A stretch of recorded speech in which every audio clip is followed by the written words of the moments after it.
and welcome to Round Robin. I'm your host, Robin McCormick, with the City of Hampton's Communication Department. And today I'm going to introduce you to an agency that you may not know anything about, but it does help protect our safety and is a tremendous asset to the community.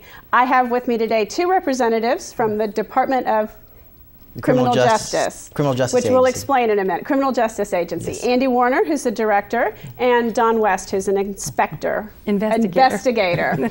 Okay, so Andy, tell us what this is first. Well, the Criminal Justice Agency is a joint effort between Hampton and Newport News, and that's really important because it really helps cut down on administrative costs. So we are grant funded from the Department of Criminal Justice Services. Which is state or federal? It's state. Okay. And 92% of our funds come from state grants, and then about 7% come from other revenues, city match, other grants that we apply for. What we do is there's two divisions in our organization, and our organization does pretrial investigations and supervision, as well as post-trial supervision, local probation for charges that are individuals who are charged with crimes that carry a 12-month sentence or less. So those are the individuals that we see. Pretrial services, on the other hand, is pre-conviction. Community Corrections Division is post-conviction. So, I mean, really, unless you are arrested or in the court system, an awful lot of people out there don't know that you exist. You serve the courts, and you also take care of supervised probation or community work for people who are convicted of, generally speaking, nonviolent crimes or misdemeanors or things like that, right? Correct. We work behind the scenes a lot. So if you haven't been involved in the criminal justice system, exactly, you really don't know us. Right. And that's a good thing and a bad thing. The good thing is that we are there to ensure public safety, especially on the pretrial side. On the pretrial side, we do investigations of all the individuals that are arrested, and we do a risk assessment on those individuals and interview a four bond hearings as well, but we do an interview on them, we assign a risk to them, we do all these different screenings on them, and we provide the information to the judge. I'll let Dawn talk a little bit. Dawn's one of our pretrial investigators, and she is also a retired sheriff's deputy. So most of our folks are either retired deputies, police officers. A lot of them have military history, so we draw upon that for our investigators portion to get down and figure out what these individuals are about that are being arrested. So it's similar in some ways to police or detective work, what you do. It's actually, Robin, it's the complete opposite. Because I spent 20 years on the Sheriff's Department putting people in jail. And now as an investigator for pretrial, my thrust is to get people out of jail.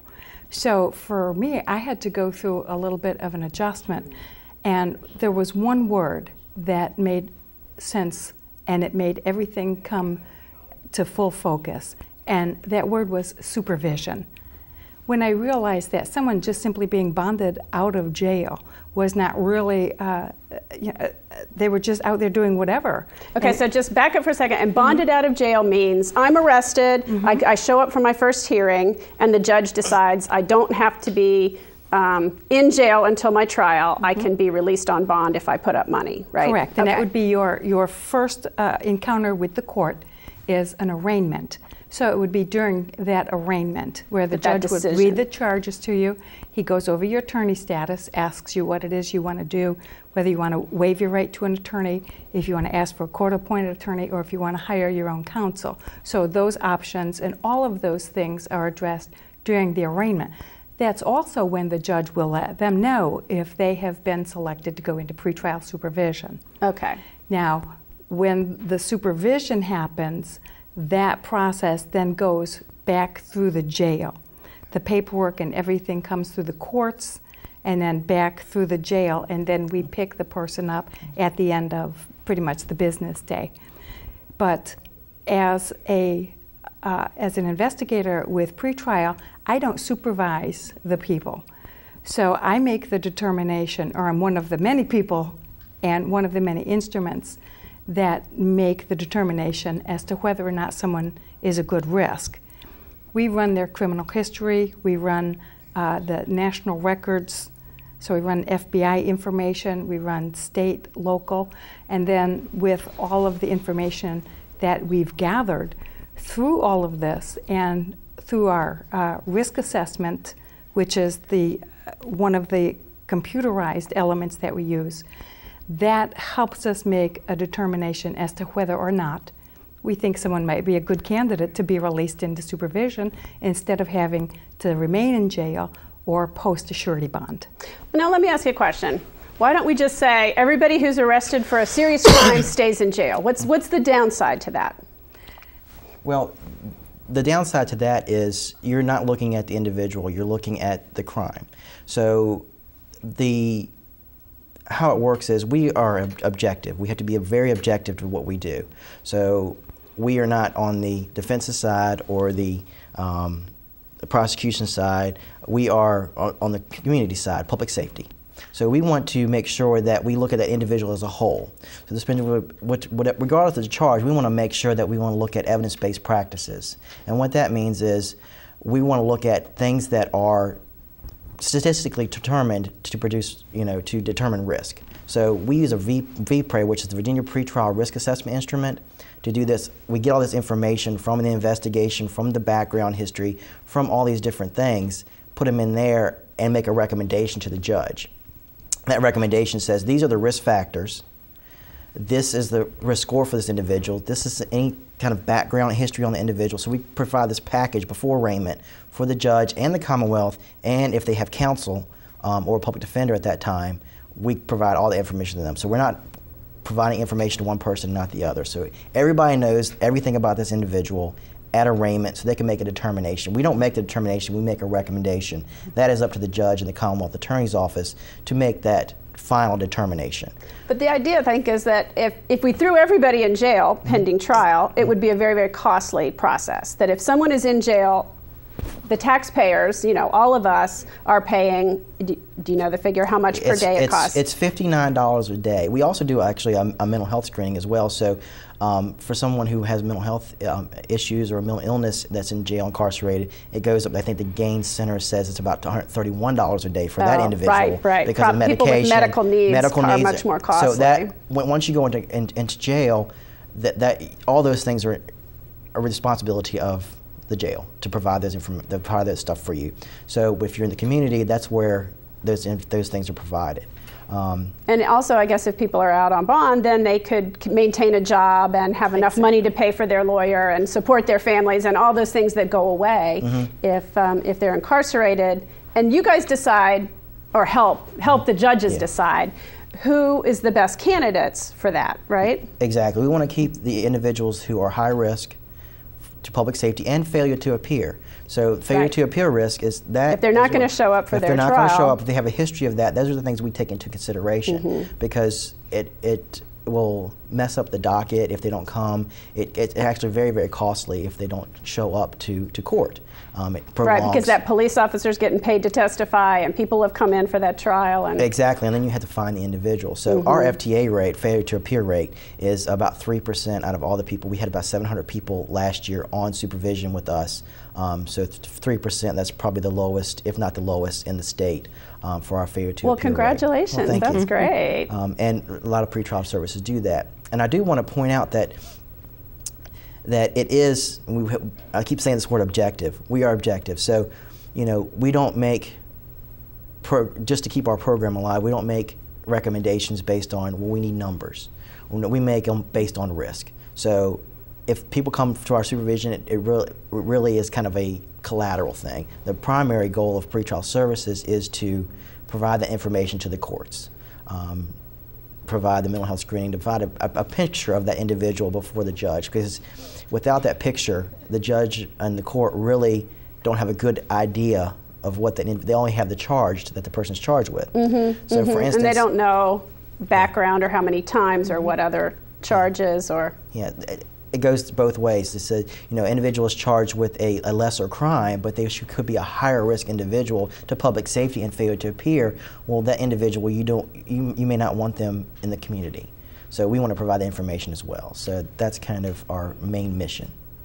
Okay. for pretrial services. So that's pretrial, and that's a lot of what you do. You look at what people have done in the past and what the risk is, so that the most dangerous people, or the people most at risk of fleeing or committing other violent crimes, or you know, causing additional problems to public safety, are kept behind bars. But people who can safely, in a supervised way. Do you want to talk about supervision a little bit? Well, there was something that I did want to interject, and that is sometimes during arraignment, there's not enough information other than what we might have.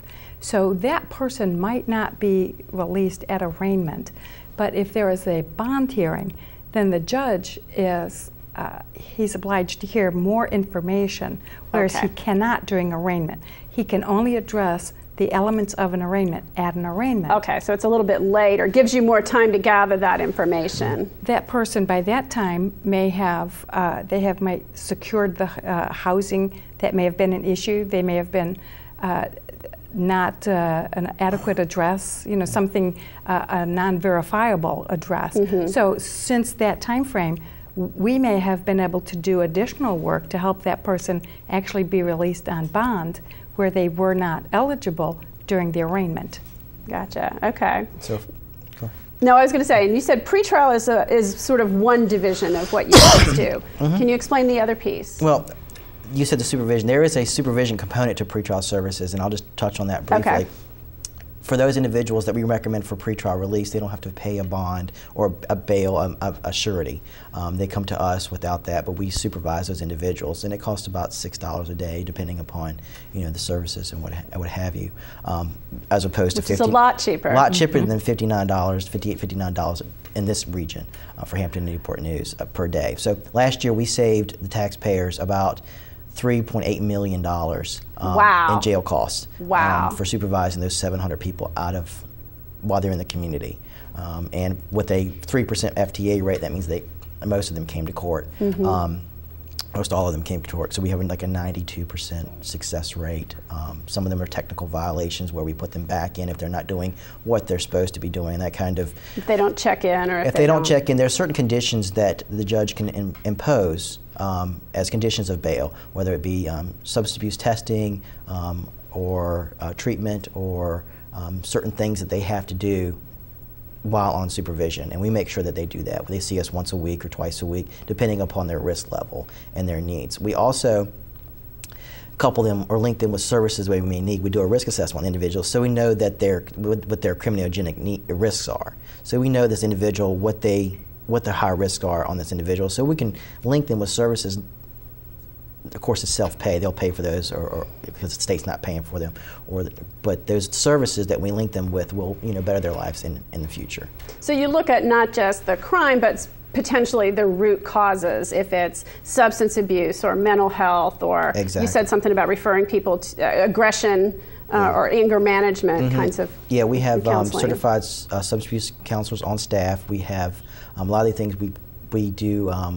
Contracts with providers in the community. That way we don't have to keep all these services in-house. We'll do a memorandum of understanding with the individuals, with these different providers throughout the community, and refer individuals to those things and make sure they're going and make sure they're paying and all these good things, and make sure that the price that they have to pay is affordable. Right, right. So it's like $20 a group or $15 a group. So it's like almost like a copay rather than having to, you know, go and pay the full amount. So we'll do a contract with these individuals and for sending them there.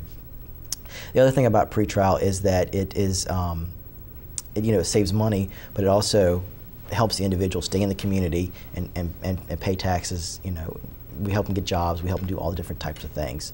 So that's really beneficial of pretrial services. It's collateral. Those things keep them from being a repeat offender, hopefully, too. If you're treating the root causes, if you're making sure that, you know, they are employable or they can get a job and contribute. Exactly, and that's the whole point. And the Community Corrections Division is post-trial. Okay. So that is a little bit larger, and this is the side where in the code they send us to folks, nonviolent offenders who have 12 months or less. Charged with those types of criminal history. Okay. So same thing on this side, we get those from the court. They'll go to trial. they'll be convicted or for such. Or finding withheld or something. Yes, right. for like statutory things like substance abuse, first offender. We'll get those for marijuana or cocaine. They'll come to us and we'll do an assessment on them, a full assessment on the individual. And the assessment drives our supervision. We do it based on risk level. So if you have someone that's low risk, we're evidence-based. We're one of the evidence-based practices sites in Virginia. It started out with 10, now there's 20 of us. We were one of the first 10 sites to do evidence-based practice curriculum, and everything that we do is based on research. So it's nothing that's fly by night or good feeling for the moment or the hot topic. Everything we do is driven by research. So that's kind of what we do. The first thing we do is assessment. We assess the individual, figure out their criminogenic risks and their needs, and address those. So it's a mixture between the punishment for the crime they committed, making sure they do community service, making sure they do everything that the court says, but also looking at these risk needs and addressing those, whether it be substance abuse, whether it be peers, whether it be mental health issue, whether it mean education, employment, all these different things that are the big topics, the big things that contribute to crime, and addressing those. The point is that we're keeping them out of jail, but we're also reducing the recidivism. So our recidivism rates are, anybody that goes to our program, our recidivism show that they're 2 times less likely than the people that are unsuccessful in our programs or people that don't go to our programs. So you really work at changing behaviors. Yes, behavior modification. I teach people how to do decisional balances. This is bad, this is good. Teaching those things because some people just never been exposed to that or never had someone take the interest in them. Right, right. Now also though, I as a taxpayer get a benefit from people doing community service because that's real work that gets done that I don't have to hire somebody to do. What kinds of things do people do in the community? Well, they do all kinds of things. We have different sites. We have about 62 sites, 62, 63 sites. Some are full-time sites, some are seasonal. And depending upon what the person's risks are, we place them accordingly. We did about 63,000 so hours of community service last year in the 2 communities. We work with the Newport News-City Farm. Like I said, we're multi-jurisdictional. Right. Work with the Newport News-City Farm. We send a crew out there, and that's kind of our catch-all because the officers will supervise them. So anyone with the higher risk individuals will go there because they'll have the officer supervising them. So, by doing that, it's reduced our overhead by about $200,000 just by not having to pay rent in different office spaces. Right, right. So that is really, we really are thankful to the cities for helping us with that, providing space for us. And the other thing that we do is, that came out of this legislation in 1995, is called the Community Criminal Justice Board. And those boards were created, and it's a multi-jurisdictional board, so on that board, a lot of different things come out of there. Not only us, they supervise us, but they also, the Commonwealth attorneys for both cities are on there, the city managers are on there from both cities, police chiefs, deputy, the sheriffs, of course, from both sides, citizens. We have 2 citizen spaces on there for that. And out of those boards, that board comes different initiatives, like our crisis intervention team came out of that board, which is a multi-jurisdictional to train officers on how to interact with individuals with mental health issues when they're on the scene. Right. So that came out of... So big policy goals, sometimes, solving problems. When those groups of important people get together and talk about the needs and what they'd like to do. Yeah, and just it's a nice venue for a sounding board to say, okay, this is what's happening in Newport News, this is what's happening in Hampton. Can we share some services? Can we learn from each other? How can we solve problems? Getting around the table with policymakers, it's really good to get around the table and say, okay, this is an issue, and we can solve this not only locally but in a region. Right. So, right. That's great. Okay, well, is there anything else you need to add before we wrap up? No, if anybody ever needs community service work done, just contact me. If you can go to our website. We have a website, it's on the Hampton website at www.hampton.gov/CJA. We're also on Facebook as well, so you can follow us through there. Okay, well, great. It's nice to meet you, Andy. Thank you for having us. And you, Dawn. I mean, I have to say, this is an agency that I didn't really know about. I mean, you operate quietly and in the background, but provide an important public service component and public safety component, and also work to save the taxpayers money. All right. So Thank you for having us. Thank you. And thank you for watching this episode of Round Robin.